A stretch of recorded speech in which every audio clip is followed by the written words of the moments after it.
암묵적으로 이 지역 사람들은 관료로 임명되지 않습니다. 쓰지 않는 거죠. 그 조선 후기에는 그러면은 그 영남 쪽은 거의 그렇죠. 안 됐어요. 그러니까 이제 영남 같은 남인이라고 하더라도 기호 남인이라고 해서 서울과 경기도 쪽에 있었던 남인들은 간간히 관직에 올라가는데 대표적인 인물이 뭐 정약용 같은 인물이죠. 그런데 이제 영남 남인이라고 하면은 아주 특별한 경우를 제외하고는 관직에 등용되는 사례가 사실은 드물었고, 더불어서 이제 18세기 말 19세기 초에 서울 경기 중심으로 이제 인재를 축소하는 과정도 영향을 끼쳤다고 볼 수가 있는데요. 어쨌든 그런 면에서 그 이인자의 나는 조선 후기에 그 지역의 어떤 인식에 대한 새로운 어떤 변화를 일으켰다, 이렇게 이제 볼 수가 있는 부분들이 있는 거죠. 이제 갑자기 궁금해서 왜 그러면은 그 경종과 영조가 왕위 계승을 그렇게 다투게 됐는지. 일단 경종은 그러면 자식이 없었어요? 네, 경종은 사실은 자식은 없었는데 경종이 자식이 없을 때 노론 대신들이 와서 담단을 지어서 어떤 얘기를 하냐면, 예를 들면은 지금 영조 쪽에 있는 신하들, 영조 쪽을 지지하는 쪽이 뭐라고 얘기를 했냐면, 진왕께서 자식을 두지 못했으니 동생을 세자로 삼아라. 그러니까 그때는 이제 세제라는 표현을 쓰게 되는 거죠. 친동생은 물론 아니잖아요. 그렇지, 이복 동생인 거죠. 경종이 희빈장 장희빈의 아들인가? 숙빈채 씨 아들, 최보슬이라고 하는 숙빈채 씨 아들이 이제 영조가 되주니까. 그런데 이거는 굉장히 서른몇개 한 년 만에 이거는 굉장히 무례하고, 어떻게 보면은 또 때에 따라서는 이거 자체가 반역이 될 수 있어서 한번 반역으로 몰리기도 했었습니다. 그러니까 이런 상황들을 이제 소론들이 보고 있을 때 굉장히 당황스러워했고, 역설적으로 당시의 경종은 노론 인사들에게 굉장히 배척받는 왕이었습니다. 그랬겠네요. 네, 그래서 결국은 이 경종과 영조 사이에서, 그리고 무신당에서 벌어졌던 것들을 보면은 한 나라의 왕인데 저 사람은 내 왕이 아니야, 당파에 따라서. 이 상황이 결국은 분열로, 그리고 더 나아가서 이인자의 난이라고 하는 무력을 동반하는 어떤 국가적인 변란으로 바뀌게 됐던 거죠. 그런 면에서 어떤 한 과정을 통해서 한 나라의 지도자가 됐을 때는 한편으로는 좀 불만스럽다도 받아들이는 작업들이 필요할 텐데, 이제 이게 보통 이제 우리 역사에서 이제 이게 소용되는 영역인데, 사실은 어쨌든 CNN을 보면서 저 나라도 그럴 수도 있겠구나, 이제 이런 어떤 우리의 이야기를 좀 전해줄 필요가 있겠구나라는 생각이 들기도 했습니다. 지금 첨예하게 갈등하고 있고, 그 갈등이 봉합되려면 시간이 상당히 걸리고, 또 지금 바이든이 만약에 대통령이 된다 하더라도 그 통합과 또 그 하나로 뭉치는 그런 힘을 어느 정도 지혜를 발휘해서 그걸 드러낼 수 있을지, 이게 관전 포인트네요. 그러니까요. 네, 그래서 승자는 굉장히 너그러운 걸, 그 다음에 이제 패자는 그거를 받아들이고 절차에 따르는 이런 것들이 필요하지 않을까 싶습니다. 자, 걸어서 역사 속으로 공간 역사 연구소 박광우 소장과 말씀 나눴습니다. 오늘도 즐거웠습니다. 고맙습니다. 감사합니다. 박능후 보건복지부 장관이 방금 전에 브리핑에서 취약층의 마스크 2천만 개를 제공하겠다, 이런 얘기를 했고요. 또 수도권 등 9개 시도의 그 취약시설 전수 검사를 하겠다. 그래서 7곳에서 38명 조기에 또 발견을 했다, 이렇게 얘기를 했습니다. 자, 취약층의 마스크 2천만 개를 제공하겠다는 소식은 겨울철 다가오면서 반가운 소식이네요. 자, 다들 마스크 잘 쓰시고, 또 손 깨끗이 씻고, 개인 방역 수칙 지키셔서 다음 주에도 건강한 모습으로 또 인사드렸으면 좋겠습니다. 오늘도 긴 시간 동안 저 김홍성과 함께 해주셔서 정말 감사합니다.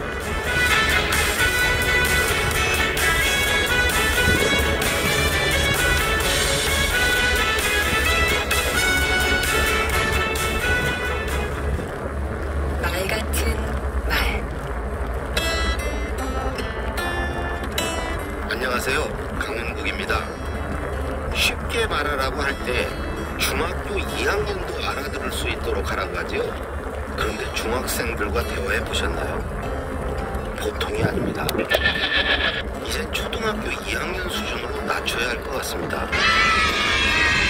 그럼 초등학생도 알아듣게 말하는 법은 뭘까요? 첫째, 전문 용어를 적게 사용하는 겁니다. 특히 불필요한 외국어나 한자어를 섞어 말하는 것, 정말 꼴불견입니다. 둘째, 어려운 말을 꼭 써야 하는 경우라면 풀어서 설명해줘야 합니다. 최신 유행어나 신조어를 쓸 때도 무슨 뜻인지 알려줬으면 좋겠습니다. 못 알아듣는 사람은 왠지 대화에서 소외된 듯한 시대에 뒤떨어진 듯한 느낌을 받거든요. 쉽게 말하는 세 번째 방법. 이야기를 시작할 때 몇 가지를 말하겠다고 윤곽을 그려주거나 지금까지 무엇 등에 관해 몇 가지를 말했다고 마지막에 정리해 주는 것입니다. 이렇게 하면 이해하기 쉽고 기억에도 오래 남습니다. 넷째, 예시를 들어주세요. 첩공류, 예를 들어 콩, 보리, 수수 같은 것, 이런 식으로 보기를 들어주는 겁니다. 실제 일어난 일, 즉 사례를 들어 말하는 것도 같은 맥락입니다. 다섯째, 현학적인 표현을 자제하는 것입니다. 미사여구를 남발하거나 자신도 모르는 말을 주저리 하는 사람은 현실과 동떨어진 말도 즐겨하지요. 됐고요. 그래서 하고 싶은 말이 뭡니까? 여섯째, 말의 이정표를 세우는 겁니다. 지금까지 무엇을 말했고 이제부터는 무엇에 관해 말하겠다. 이렇게요. 끝으로 말만 하지 않고 그렇게 말하는 이유, 배경까지 알려주면 이야기가 더 쉽게 전달됩니다. 개떡같이 말해도 찰떡같이 알아들으라고요? 개떡은 개떡일 뿐 찰떡같이 말해주셔야 찰떡입니다. 아하. 강북의 말 같은 말이었습니다.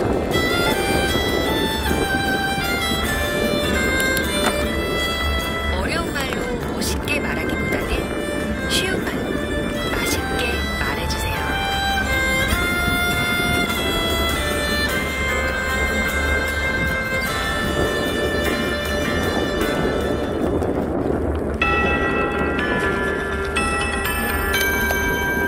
KBS 58분 날씨. 오늘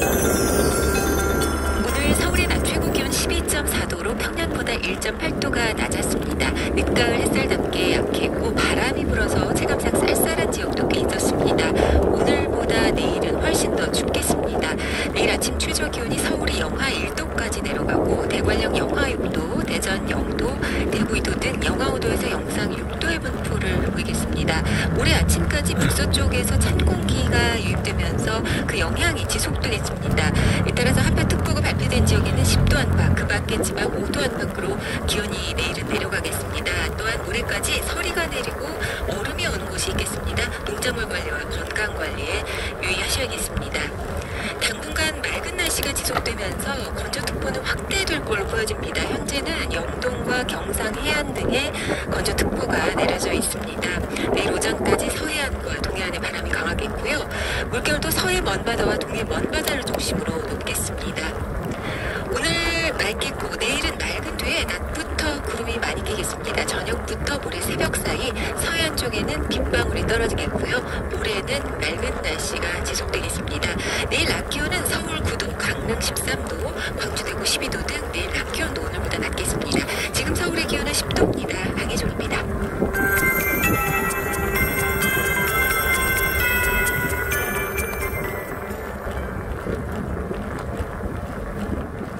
정성을 다하는 국민의 방송 KBS가 5시를 알려드립니다.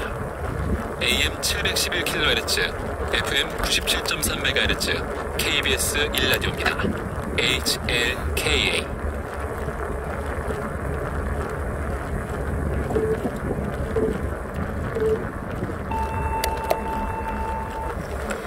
KBS 제1라디오 5시 뉴스입니다. 미국 대선에서 승리한 조 바이든 대통령 당선인이 오늘 오전 자택이 있는 델라웨어주 윌밍턴에서 승리 연설을 통해 분열이 아닌 통합을 추구하는 대통령이 되겠다고 밝혔습니다. 특히 미국이 다시 세계로부터 존경받게 하겠다며 이 상대 진영을 적으로 취급하지 말고 모두가 미국인으로서 단결하자고 강조했습니다. 그러면서 최우선 과제로 코로나19 사태 확산에 대처하는 일부터 시작하겠다고 말했습니다. 바이든 당선인은 개표 닷새째인 오늘 새벽 격전지였던 펜실베니아에서 승리를 확정지으며 4년 만에 정권 교체에 성공했습니다. 조 바이든 후보의 대선 승리 소식이 알려진 후 트럼프 대통령은 선거는 아직 끝나지 않았다며 결과에 굴복하겠다는 뜻을 굽히지 않았습니다. 트럼프 대통령 대통령은 그러면서 트위터를 통해 자신의 참관인들이 개표장에 들어가는 것이 허용되지 않았다고 재차 주장했습니다. 또 요청도 없었는데 우편 투표용지 수백만 장이 발송됐다며 부정선거 주장을 굽히지 않았고 추가 법적 소송도 예고했습니다. 한편 바이든의 승리가 확정됐다는 소식이 전해진 이후 미국 전역의 곳곳에서 거리 축제가 벌어졌고 일부 도시에서는 트럼프 지지자들이 시위도 열었지만 큰 충돌은 없었다고 미 현지 언론에 전했습니다. 문재인 대통령은 미국 대선에서 민주당 조 바이든 대통령 후보와 카멀라 해리스 부통령 후보가 승리한 것과 관련해 두 분과 함께 열어나갈 양국 관계의 미래 발전에 기대가 매우 크다고 밝혔습니다. 문 대통령은 오늘 SNS를 통해 우리의 동맹은 강력하고 한미 양국 간 연대는 매우 견고하다며 이같이 말했습니다. 문 대통령은 한미 공동의 가치를 위해 두 분과 함께 일해 나가기를 고대한다고도 말했습니다. 오늘 오후 3시 26분에 경북 상주시에서 규모 2.9의 지진이 발생했습니다. 이번 지진의 진앙은 상주시청에서 동쪽으로 5km 떨어진 지역으로 진원의 깊이는 지하 9km로 분석됐습니다. 기상청은 이번 지진으로 상주시 일대에서는 그릇이나 창문 등이 흔들릴 수 있는 진도 4의 진동을 느낄 수 있었다고 밝혔습니다. 또 경북 상주와 가까운 일부 충청지방과 강원, 전북, 경남 지역에서도 이 조용한 상태에 있는 일부 사람들이 흔들림을 느낄 수 있는 진도 2의 진동이 관측됐습니다. 경북 상주에서는 지난 6일에도 규모 2.0의 지진이 발생했습니다. 국내 코로나19 신규 확진자가 오늘 0시 기준 143명으로 주말인데도 세 자릿수를 기록했습니다. 이 가운데 국내 발생은 118명으로 수도권에서만 79명이 나오는 등 확산세가 이어지고 있습니다. 서울 동대문구 에이스 희망케어센터와 관련해 8명이 추가로 확진됐고 강남구 헬스장 관련해서도 확진자 5명이 늘었습니다. 강남구 역삼역 관련 확진자도 5명 추가됐고 성동구의 한 노인 요양시설 관련해선 누적 6명의 확진자가 확인됐습니다. 방역당국은 헬로윈과 단풍 행사 등 단체 모임의 증가로 확산세가 이어지고 있다고 분석했습니다. 한국주재 중국 대사관은 오늘 11일 0시부터 중국으로 입국하는 모든 중국과 외국 국적 탑승객에 대해 탑승 전 2차례 코로나19 핵산 검사 음성 증명서를 요구한다고 밝혔습니다. 이에 따라 한국발 승객 전원은 탑승 전 48시간 이내에 2개의 지정 의료기관에서 3시간 이상 간격으로 핵산 검사를 받아야 하고 검사 결과가 음성으로 나온 뒤에야 항공기에 탑승할 수 있게 됐습니다. 시간 관계상 2차 결과서를 발급받을 수 없는 경우 2차 검사 병원 영수증과 검사 결과 문자 메시지를 항공사에 제시하면 탑승이 가능합니다. 잠시 후 2시 방향 우회전입니다. 날씨입니다. 오늘 북서쪽에서 찬 공기가 유입되면서 전국이 쌀쌀한 가운데 맑겠고 서해안 일부 지역에는 구름이 많겠습니다.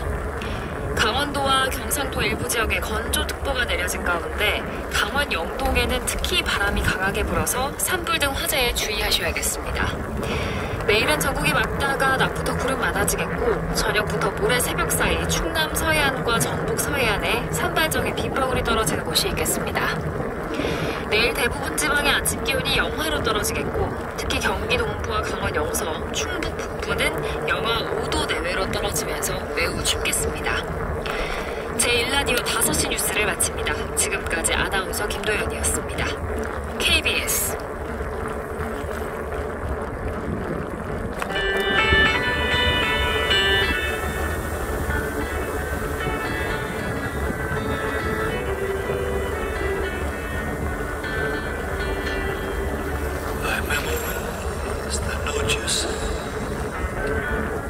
파릇파릇한 봄에 여러분을 처음 만났습니다. 뜨거운 여름에 본격적으로 잠시 후 2시 방향 친해졌습니다. 그리고 이제 가을입니다. 차가운 공기마저 로맨틱한 이 가을, 외로울 여러분의 마음을 따뜻하게 해드릴게요. 알고 보면 진짜 가을 남자 최경영의 경제쇼 플러스.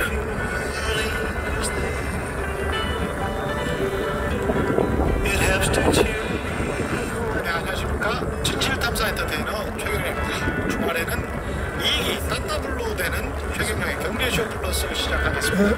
날씨가 제법 추워졌는데요. 올겨울 특히 건강 유의하셔야 되겠죠. 오늘은 경제학 박사이신 주는 EAR 리서치 대표 모셨고요. 안녕하십니까? 네, 안녕하세요. 반갑습니다. 예, 그리고 최경량의 경제쇼 플러스 오윤혜 씨 없으면 어떻게 살까 그랬는데 한 달 만에 다시 돌아오셨습니다.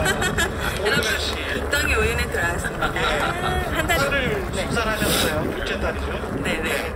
제가 그래도 쉬는 동안 들었거든요. 몇 개는 체크했어요. 최근에 경제쇼 플러스.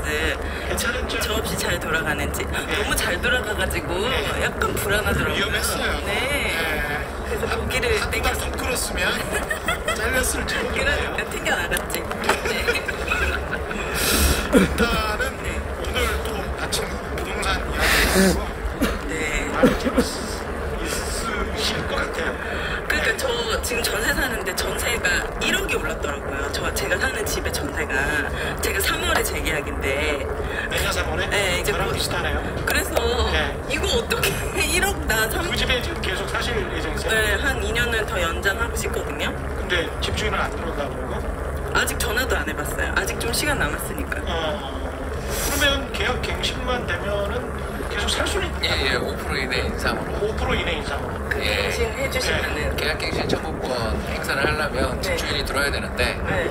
집주인 들어가려면 또 요새 또 약간 그 전에 그 계약이 끝나기 전에 미리 그걸 또 노티스 걸어가지고 이렇게 저 들어갑니다 알려줘야 되거든요. 사전 통보를. 근데 예산 통보 기간이 또 있어요. 그런데 지금 현재로만 보면 윤혜 씨는 연장 가능하실 것 같습니다. 아, 또 비나요. 오히려 제도 임대차 3법으로 이득을 보시는 거예요. 아, 저요? 예. 그 연장하면 제가 그때 말씀드리겠습니다. 예. 연장하는. 계약 갱신을 해서 그렇게 하면 1억은 안 올라갈 거 아니에요. 그쵸, 그렇죠. 예. 네.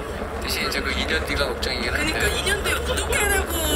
네, 이게 걱정인 거예요. 예. 지금 이 임대차 3법이 좋은 의도로 특히 현재 이미 전세를 갖고 계시는 분, 전세에 살고 계시는 분들은 오히려 좋을 수도 있는데 문제 이제 2년 혹은 유현 씨처럼 2년 아니면 이번에 이제 계약을 운 좋게 얼마 전에 하신 분은 4년을 사실 수 있잖아요. 그러네요. 근데 이제 그분들 계약이 만료될 때가 이제 걱정인 거죠. 왜냐하면 그때 돼서 가격이 지금보다 사실 저는 오늘 더 오를 것 같아가지고. 그 이야기를 좀 해야 아, 예. 한국의 전세값이 지금 많이 올랐잖아요. 그게 전문가들이 일반적으로 임대차 3법 때문에 이게 몇 개월 동안은 정부 대부분 인정을 한 것이고, 예, 오를 거는 같다. 그리고 올랐다 실제로. 맞아요. 근데 이게 앞으로도 계속 그럴 것 같냐? 근데 지금 호주의 문제는 진짜요? 계속 그럴 것 같다. 이런 지금 예측이고. 예, 그러니까 이제 예. 2년 지나고 더 레벨업 되는 거 아닌가. 왜 그러냐면 예. 이제 옛날 89년이라고 옛날 일이죠. 89년 12월에 이제 임대차법 개정되면서 그 전에 1년 단위로 살았대요 전세를. 예, 그걸 2년으로 바꾸니까 그 뒤 1년간 전세가 얼마 올랐냐면 아파트 서울 아파트 전세가 얼마 올랐냐면 24% 평균 그때 1년 동안. 예. 그리고 그 뒤 1년 동안 또 4%. 그럼 그만큼 집값이 또. 전세가 오르니까 이제 집값도 그 뒤에 따라 올랐죠. 왜냐면 전세가 그렇게 급등하는데 사람들이 도저히 못 견디고 집을 살아갔을 거 아니에요. 그래서 집값도 많이 올랐고요. 근데 이제 그러니까 정부 말로는 그 해 첫 해가 오르고 그 다음에 괜찮았다는 게 4%. 24%가 오르고. 그러니까 그 전에 1년이었으니까. 그때를 복귀를 해보면 그때는 그래도 89년인가 노태우 정부 때인데 그때 그 신도시 발표하면서 바로 그겁니다. 집값이 좀 안정화가 90년대 초반부터는 됐었던 기억이 있습니다. 그렇습니다. 그래서 예. 국민주택 200만 호라고 예. 일산, 분당, 평촌, 삼본 그리고 중동까지 맞아요. 보면 그걸 이제 일기 신도시 그런데 그게 전국적으로는 300만 호를 지었어요. 300만 원. 네, 거의 10년에 걸쳐 300만 호를 지었거든요. 그런 어마어마한 공급 물량이 있는데도 집값이 첫 해는 그렇게 오르다가, 그러니까 전세가 오르다가 그 다음에 진정된 게 4% 올랐거든요. 근데 지금 우리는 공급이 없으니까 입주가 이제 2023년까지는 거의 0으로 가니까. 아, 진짜요? 왜 그러냐면, 왜 그러냐면 이거 자세히 결론이 이미 나와버렸는데 자세히 하나하나씩 좀 뜯어서 말씀을 해주세요. 그죠. 그러니까 이제 올해가 전세가 이렇게 오르는 해인데도 입주가 4만 호 되거든요. 서울에만. 서울 아파트 입주만 4만 호가 되는데 이 문제가 생겼는데 내년이 얼마냐면 2만 호가 안 돼요. 새로 지은 아파트가 입주. 입주 물량이 요새 우리가 서울 시내 이렇게 다니다 보면 타워 크레인을 보기가 어렵잖아. 그게 핵심이거든요. 타워 크레인이 딱 들어갔다 그러면 그거 뒤에 한 3년 뒤에 입주하는 분 되는데 2, 3년 뒤에 입주하는 분 되는데 타워 크레인이 있는 단지들을 지나가시다가 도로를 다니시다가 재건축 재개발 한다는 뜻이죠. 그게 없는 거죠.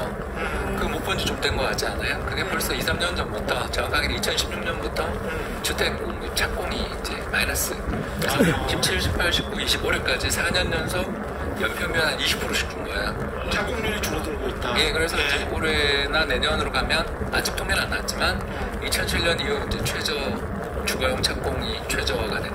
그러니까 땅을 파야 입주를 할 거 아니에요. 그렇죠. 그러니까 빠르면 2년. 옛날 이제 그 옛날 5060 시절에 신도시 개발 그러고 2년 만에 입주한 단지도 있었어요. 옛날 이야기. 그때 왜 그 모래 아파트 뭐 이런 거 나오는데 바람모래. 그 무슨 걸고 그러니까 완전히 그냥 그 군사 작전하듯 했어요. 그래서 91년부터 막 입주하고 그랬어요 그때. 그래서 아파트를 그 전세를 잡은 거거든요. 근데 지금은 그렇게 못 하잖아요. 못하는 정도가 아니라 뭐 3기 신도시를 이제 작년에 2019년에 이제 선정했잖아요. 했는데 올해 이제 택지 지정하고 보상 중이잖아요 지금. 아직 착공도 안 들어갔어요. 네, 보상 중.